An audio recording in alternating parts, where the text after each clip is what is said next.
123 warga negara Indonesia yang menjadi korban terdampak gempa bumi Turki Suriah berhasil dievakuasi ke ibu kota Ankara, Turki. Sementara itu korban gempa terus bertambah dan tercatat mencapai lebih dari 23.700 orang meninggal akibat musibah ini. Dari jumlah tersebut, pemirsa 3.300 diantaranya merupakan korban gempa yang berada di wilayah Suriah. Jumlah ini sudah melampaui prediksi WHO yang memperkirakan korban tewas akibat gempa dahsyat itu mencapai 20.000 orang. Angka ini juga melebihi korban tsunami di Jepang pada 2011 yang menewaskan hingga 19.800 orang. Sejumlah negara juga telah mengirim tim penyelamat dan bantuan korban bagi korban gempa Turki Suriah. Bantuan yang diberikan tak hanya berupa barang-barang kebutuhan pengungsi saja, namun juga tim penyelamat untuk mempercepat proses evakuasi korban dan membersihkan puing-puing reruntuhan. Presiden Turki Recep Tayyip Erdogan juga telah mengumumkan keadaan darurat selama 3 bulan untuk 10 provinsi terdampak gempa Turki. Sementara itu, ke-123 WNI yang berhasil dievakuasi kondisinya dalam keadaan baik meskipun menghadapi berbagai masalah. Mulai dari kekurangan logistik, kondisi traumatis, hingga banyak yang kehilangan dokumen penting seperti paspor dan dokumen perbankan. Karenanya KBRI Ankara akan memberikan bantuan maksimal kepada para WNI yang terdampak gempa. Selain itu, KBRI meminta para WNI yang masih berada di wilayah bencana untuk segera melapor. Bisa nanti ngajak satu dua teman berjalan silakan. Tapi izin sama pengurusnya Ibu Kasummu sekarang, Bu Fitri sama Bu Rama. Kalau Ibu Asun langsung yang setiap pagi di sini coba berdiri, istri saya tercinta. Dan pemirsa, kami akan ajak Anda untuk memperbarui informasi terkait evakuasi para WNI dan juga penanganan gempa di Turki Suriah. Sudah bergabung melalui sambungan telekonferensi Nadiatus Solihah, mahasiswa di Indonesia di Ankara, Turki. Selamat sore waktu Indonesia, Mbak Nadia. Selamat sore. Terima kasih Anda sudah bersedia bergabung bersama kami di Berita Satu Sore, Mbak Nadia.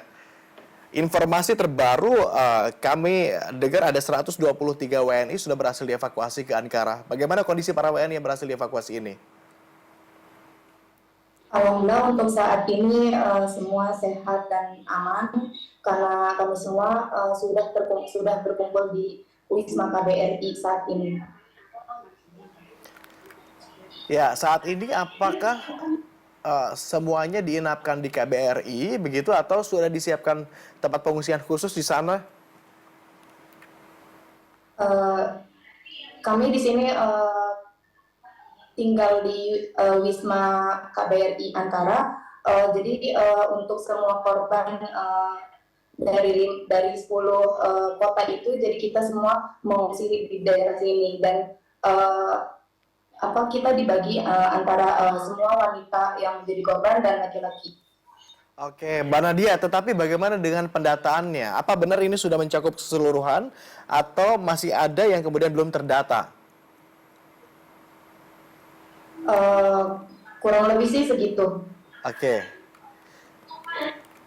Barangkali Anda bisa menceritakan pada saat kejadian itu seperti apa, Mbak Nadia?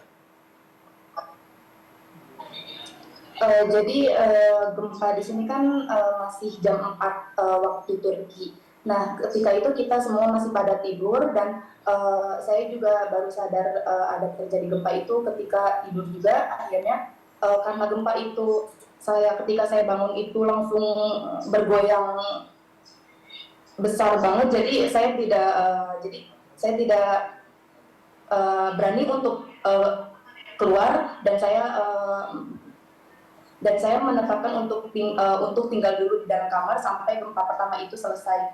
Jadi ketika gempa pertama selesai, saya menyiapkan semua untuk perlengkapan dari baju tebal sampai jaket winter. Setelah itu saya keluar, tapi ketika keluar itu karena lantai rumah saya itu ada di lantai 6. Jadi ketika di lantai 3 itu ada gempa susulan datang dan itu kemungkinan sekitar 5,5 skala gitu. Jadi akhirnya kita mempercepat kayak lari kita dari tangga itu, dan itu juga ada reruntuhan.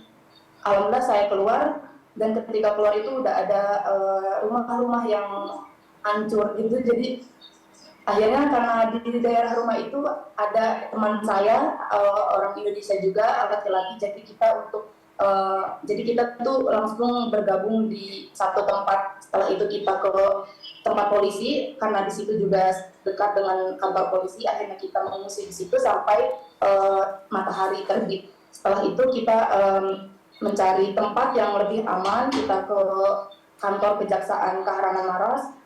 Sampai di situ kita hanya duduk-duduk dan kita juga belum tahu mau apa karena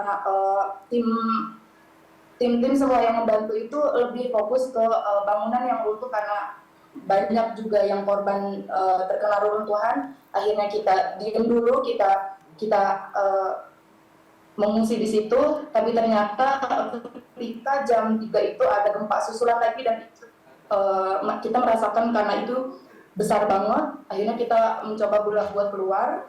Setelah itu kita mencari tempat yang lebih aman. Ternyata ada posko yang tenda-tenda. Jadi tim evakuasi dari Turki itu memberi kita tenda-tenda di jam 6, kemungkinan setelah maghrib. Akhirnya kita membuat tenda sendiri karena tentara Turki juga semuanya membantu warga Turki yang lain. Akhirnya kita mencoba buat bikin tenda sendiri. Dari situ kita mengungsi di situ sampai seharian. Setelah seharian itu kita menunggu kabar dari KBRI Ankara apakah mereka ingin membawa kita untuk ke Ankara. Karena kita juga butuh kayak tempat buat bikin yang membuat kita bikin nyaman. Akhirnya kapan akhirnya menuju ke KBRI datang. ke KBRI itu? Kapan? Siangnya di hari yang sama begitu? Sore. Jadi pihak KBRI datang malam karena jalan-jalan juga semua macet. Jadi baru nyampe ke Kahramanmaras itu malam. Jadi kita setelah datang itu kita langsung pergi ke Ankara di waktu itu juga. Baik, tetapi lepas 3 gempa tadi sudah tidak ada lagi gempa susulan yang Anda rasakan di sana ya, Mbak Nadia. Apa kemudian rekan-rekan WNI yang ada di sana begitu ada rencana untuk pulang ke tanah air atau mereka tetap memilih untuk bertahan dulu di kota Ankara? Kita untuk rencana kemungkinan seminggu atau 2 mingguan untuk bermukim di Ankara dulu. Jadi kita menunggu informasi dari universitas apakah ada online atau transfer nilai ke universitas lain. Jadi ketika online itu kalau misalnya dibolehkan untuk online, kita masih memplaningkan apakah kita pergi pulang ke Indonesia atau kita menetap di kota-kota teman-teman yang lain yang lebih nyaman. Baik, karena setidaknya ada waktu untuk melakukan rehabilitasi dan perbaikan sebagainya begitu ya dalam waktu dekat ini. Terima kasih Mbak Nadia atas kesediaan Anda untuk bergabung bersama kami di Berita Satu Sore. Titip salam untuk rekan-rekan yang lain dan tetap jaga kesehatan, tetap waspada. Mbak Nadia, sehat selalu.